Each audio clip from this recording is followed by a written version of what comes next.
Assalamualaikum warahmatullahi wabarakatuh. Jumpa lagi Al-Fakir Abi Faisal pada kesempatan hari ini Sabtu 16 Maret 2024, Sabtu Jumat Barokah 15 Maret 2024. Bukan Sabtu mah besok. Bagaimana keadaan saudara dan keluarganya? Semoga sehat walafiat, mulia barokah. Amin. Allahumma amin.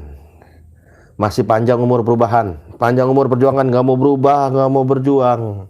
Apa kabar otak? Otak mana otak? Kayak gini malu gak nih? Malu gak? Malu lah. Katanya Luhut kemarin bilang, ya bangga, kita bangga jadi bangsa Indonesia, bangga. Kalau kayak gini bangga di mana? Kepedean banget dah, ampun dah. Kampus Amerika kan bantah mentah-mentah klaim bakal ada di IKN. Soal pembangunan IKN, Stanford University. Kalau Stanford University bisa dikubulin nanti, kebangetan banget kan. Sebenarnya siapa yang ngibul? Stanford University atau sidang PBB? PBB itu sangat jelas banget di situ. Komite HAM PBB pertanyakan malah cawe-cawe Jokowi di Pilpres 2004. Udahlah Stanford University bantah, udahlah Komite PBB juga mempertanyakan netralitas Jokowi. Aduh, kayak gini bangga ya, bangga jadi bangsa Indonesia, bangga, yes, bangga, bangsa kita Indonesia terkenal sampai dunia. Terkenal apa ya? Terkenal ngibul atau terkenal apa? Komen di bawah deh tuh, di kolom komentar.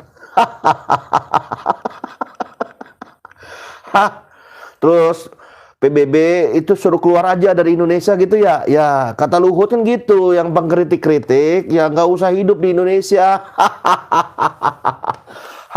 Kali ini yang kritik bukan oposisi, bukan aktivis, bukan pengamat politik, tapi yang kritik langsung PBB. Bangga, yes, bangga banget ya kan. Jadi orang Indonesia sangat luar biasa, hebat ya kan. Ditanya ini Komite HAM PBB, Jokowi dipertanyakan netralitasnya. Yes, tepuk dada, bangga, yes, bangga, yes. Akhirnya Indonesia ya kan cawe-cawenya terkenal presidennya. Sampai tingkat dunia. Itu baru dunia, gimana akhirat ya? Ngeri. Sudah di cross check kan soal Stanford University dari awal November 2023, tapi kepala otorita IKN berkali-kali nyebut kampus, padahal jubirnya bilang pusat riset. Mau ngeriset orang, mau kerja dibilangnya bakal bangun di IKN. Hah, malu nggak? Enggak lah, nggak malu lah, bangga lah jadi orang Indonesia, bangga ya kan. Ternyata kampus Oxford University bakal ada di KN. Ternyata ngibul. Apakah gitu? Ngibul. Siapa yang ngibul? Penguasa atau rakyat? Atau Stanford University yang ngibul? Atau PBB yang ngibul? Ada dua berita nih saudara. Stanford University bantah klaim ya kan akan ada di IKN. Cuma riset dibilang akan di IKN. Kemudian berita selanjutnya, cawe-cawe Jokowi di Pilpres 2024 dipertanyakan dalam sidang Komite HAM PBB. Nah, Stanford University bantah bangun kampus di IKN. Dia cuma bilang hanya proyek, cuma kerja. Orang cuma kerja. Dibilang bangun kampus.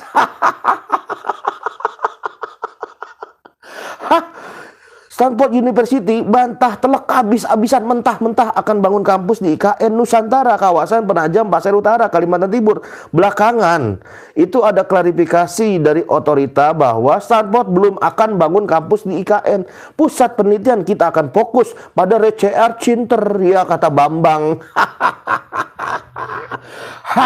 Yang ngomong kampus akan pindah ke IKN siapa ya? Aduh, Bambang juga bilang kerjasama dengan Stanford University awal mulanya akan bangun pusat riset terlebih dulu. Sebab untuk bangun universitas butuh banyak hal. Nah, kampus asal California ini Amerika juga menyatakan belum mendatangi kesepakatan apapun untuk mendirikan universitas di Indonesia. Jadi cuma Kerja kok dibilang bangun kampus, unyil.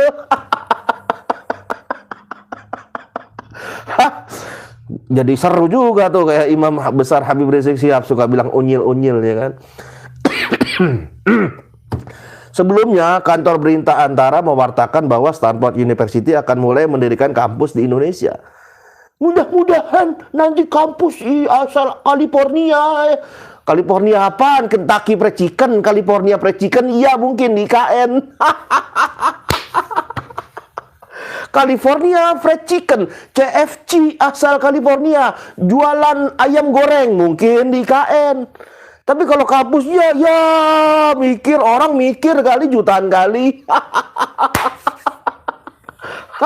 Iya kan? Kalau ayam goreng mungkin bisa jadi California Fried Chicken, CFC. Wah, menunya kentang goreng, menunya ini preketek mungkin bisa jadi di KN. Tapi kalau kampusnya, aduh.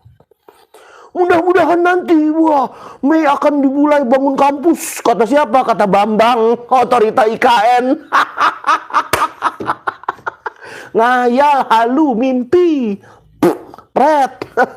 Aduh. Pembangunan pusat penelitian itu nggak ada dasarnya. Siapa yang ngomong gitu? Bambang, ya kan? Siapa Bambang? Kepala otorita IKN.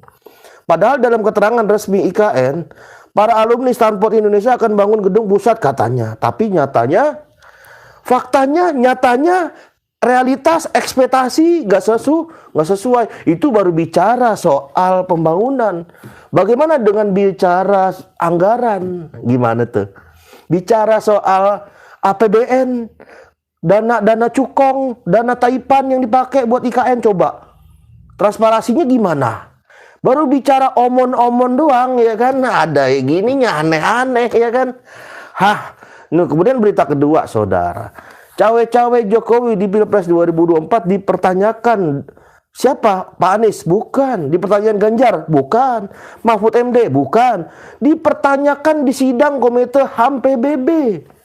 Anggota Komite Hak Asasi Manusia PBB CCPR Bakrewalai Diae mempertanyakan dugaan intervensi Jokowi dalam Pilpres 2024. Nah, proses Gibran, ya kan, yang menjadi, ya kan, calon wakil presiden mendampingi Prabowo Subianto melalui perubahan aturan di Mahkamah Konstitusi jadi sorotan dunia. Nah, pernyataan ini disampaikan dalam sidang Komite HAM PBB CCPR di Jenewa, daerah Swiss, Selasa 12 Maret 2024 yang ditayangkan di UNTV Web. Perwakilan negara termasuk delegasi Indonesia juga hadir. Malu nggak tuh? Oh kagak lah, nggak malu, bangga lah. Bangga jadi orang Indonesia, ya kan? Yang terkenal apa ya? Cawe-cawe. Apakah begitu? Ada. Apakah ada dugaan intervensi dalam proses pemilu 2024 oleh Jokowi? Apakah sudah diinvestigasi? Nah, itulah yang jadi pertanyaan besar di sidang PBB. Bagaimana menurut saudara? Komen tuh di bawah. Padahal sistem politik bobroknya demokrasi ini, ya kita tahu semua, juga mendorong semua yang namanya calon pemimpin. Orang yang gak cakep jadi pemimpin, cuman bolak-balik martabak bisa jadi pemimpin, jadi cawapres, ya kan? Termasuk mendukung para pengusaha, para taipan, para bandar, para cukong untuk memenuhi biaya kampanye dan sebagainya. Itulah namanya bobroknya sistem politik demokrasi. Nah, para cukong, para pemodal juga butuh kebijakan dari para pemegang kebijakan untuk memuluskan usahanya tentulah. Nah, inilah di sini berangkat dari sistem politik yang transaksional. Antara pengusaha, ya kan, dengan penguasa, ya kan, jadinya apa? Hubungan simbiosis mutualisme. Ditambah lagi ulama waduh, ngeri. Ulama daulah, ulama yang apa sih? Yang menyembah kepada kepentingan penguasa, ngeri. Merinding, ngeri. Bahkan Imam Al-Ghazali sendiri bilang dalam kitab Ihya, yang ditakuti oleh Nabi, yang dikhawatirkan oleh Nabi SAW selain Dajjal adalah para ulama ya kan, yang membenarkan adanya penguasa zalim. Makanya di dalam kitab yang sama juga Imam Al-Ghazali bilang, rusaknya rakyat karena rusaknya penguasa, rusaknya penguasa karena rusaknya ulama, rusaknya ulama karena cinta dunia, takut mampus, ya kan. Na'udzubillah min zalik. antara pengusaha, penguasa, dan ulama. Mereka saling segitiga, apa sih namanya? Triangle, ya kan? Saling mendukung, bahu-membahu. Bukan lagi melawan kezaliman, melawan kemungkaran, tapi kebalikan. Melawan kebenaran dan melawan segala macam keadilan. Kalau kita lihat fakta sekarang, Indonesia berkali-kali dipermalukan di forum internasional. Seperti, wah, ya kampus Stanford University di IKN, ya, pret. Wah, ini ada sidang PBB membahas dugaan intervensi Jokowi. Gimana? Bangga nggak, saudara? Komen dari bawah tuh. Kalau Al-Fakir mah nggak bangga. Kenapa? Karena bangga harus pada tempatnya. Bangga bukan jadi orang Indonesia, bangga bukan jadi orang Arab, bangga bukan jadi orang Turki, tapi kita harus bangga menjadi orang-orang yang bertakwa. Nah, inilah momentum tepat Ramadan ini adalah tujuannya adalah takwa. Kita bangga bersama Rasulullah sallallahu alaihi wasallam. Amar ma'ruf nahi munkar, mengikuti habaib dan ulama lurus. Mengatakan Islam itu apa adanya, hak batil jelas. Politik dalam Islam ada nih, siasah. Oh, partai politik dalam Islam ada nih, ya kan? Bahkan disebut pula di Al-Quran, Hizbullah. Kelompok-kelompok yang penolong agama Allah Subhanahu wa Ta'ala. Luar biasa. Nah, jadi kesimpulannya, arahnya kemana nih video? Arahnya, ya kita tolak segala macam aturan selain aturan Allah Subhanahu wa Ta'ala yang jelas-jelas sudah mempermalukan bangsa sendiri. Di sidang PBB begini, Stanford University membantah, ya kan? Kita harus bangga jadi orang mukmin. Yang notabene itulah tuntunan Nabi Sallallahu Alaihi Wasallam, bukan tuntunan Aristoteles, Plato, apalagi Machiavelli, termasuk John Locke, sistem ekonomi kapitalisnya, termasuk Lenin, ya kan, dengan komunisnya. Na'udzubillah min zalik. Tolak IKN sebelum menjadi seperti Rempang Jilid 2. Stop penjajahan berkedok investasi. Selamatkan Indonesia dengan khilafah. Kenapa khilafah? Karena khilafah adalah politik tuntunan Nabi Sallallahu Alaihi Wasallam. Setelah Rasulullah SAW wafat, itu para sahabat Khulafaur Rasyidin jelas yang sudah terbukti mengurus rakyat, riayah seunil ummah dengan hukum-hukum Allah Subhanahu wa Ta'ala, dan adil pastinya.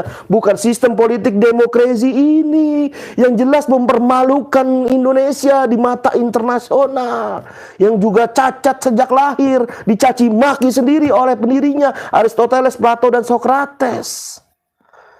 Bahkan demokrasi malah menjadikan jalan, uslub bagi para cukong, ya kan, untuk menjajah suatu negeri dengan kedok investasi dan kedok utang luar negeri.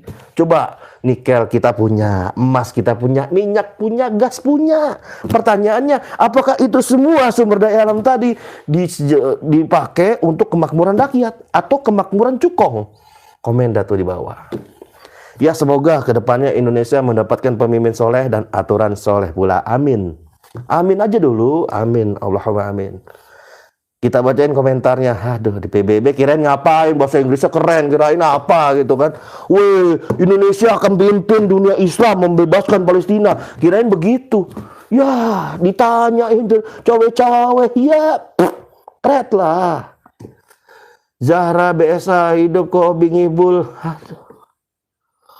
Ya, Abdul Wahid, ya, cuma setan yang bangga oleh saudara kita di Kalimantan tidak mau digusur, nggak bisa tidur mau digusur. Iyalah, kita harus empati lah. Aki Kaikal, rakyat Kaltim harus bangga karena ada JKN. Ini emang harus bangga. Cuman persoalannya mereka nggak terima digusur, terus bangganya di mana, gitu kan? Ya, digusur, dibuang demi JKN karena dengan bangga, maka rakyat Kaltim senang walaupun nggak kerja, nggak punya usaha. Waduh. Itulah komentar hebat luar biasa. Izin pamit, undur diri. Mohon maaf atas segala kekurangan. Terima kasih sudah nonton video ini. Wassalamualaikum warahmatullahi wabarakatuh.